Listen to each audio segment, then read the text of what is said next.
ऐसे भागवताचार्यों का पूर्ण रूप से समुदाय बनाकर के विरोध करना चाहिए। कभी इनको भागवत गद्दी पे नहीं बैठाना चाहिए, क्योंकि ऐसों के सिर्फ सुनने से नरक की प्राप्ति होगी, परम पद की प्राप्ति नहीं होगी। जहां श्री जी की निंदा हो रही, जहां भगवान की अवहेलना हो रही, वो भागवत हो रही, वो प्रवचन हो रहा है। ये आजकल ऐसे ही धूर्त हुए, कोई रामायण फाड़ रहा है, कोई किसी की निंदा कर रहा है। ये धूर्त कलयुग में आज पैदा हुए हैं। जानते हो रामायण क्या है, जानते हो भागवत क्या है? थोड़े दिन नाम जप करके देखो, तब तुम्हें पता चलेगा धर्म ग्रंथ क्या है। जिन धर्म ग्रंथों की आरती उतारी जाती है, जिन धर्म ग्रंथों को माथे पे धारण करने से परम पद प्राप्त होता है, उन धर्म ग्रंथों की आज धूर्त अवहेलना करते हैं।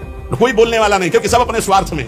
अगर हम बोलना चाहे तो जबान काटने के लिए तैयार हो जाएंगे, अगर उस धर्म की बात करना चाहे तो थप्पड़ मारने के लिए तैयार हो जाएंगे। आज का समाज ऐसा है, कौन बोले, किसके लिए बोले। इसलिए हमें श्रोताओं से केवल प्रार्थना है, आप कभी ऐसी सभा में जहां भगवत चर्चा के विरुद्ध बात हो रही हो, स्वामिनी जी श्री राधा किशोरी या लालजू महाराज, चाहे वो राम रूप में हो चाहे सिया रूप में हो, हमारे प्रीतम है, अगर किसी भी भगवान की अवहेलना की बात हो रही हो तो उस सभा में गरज कर खड़े होकर विरोध करके चल देना चाहिए। नहीं तो उस सभा में बैठने के कारण भीष्म आदि के बाणों से छेदे गए शरीर। अधर्मी दुर्योधन के पक्ष में केवल बैठे रहने का अपराध था कि इन सब दिग्गज महापुरुषों को भी परास्त होना पड़ा। जिस सभा में भगवान की निंदा हो रही, प्रभु की अवहेलना हो रही, भक्तों की निंदा हो रही, ऐसी सभा में बैठने वाले के सुकृत नष्ट हो जाते हैं। उसको चाहिए या तो सभा का त्याग कर दे या बोलने वाले का मुंह बंद कर दे।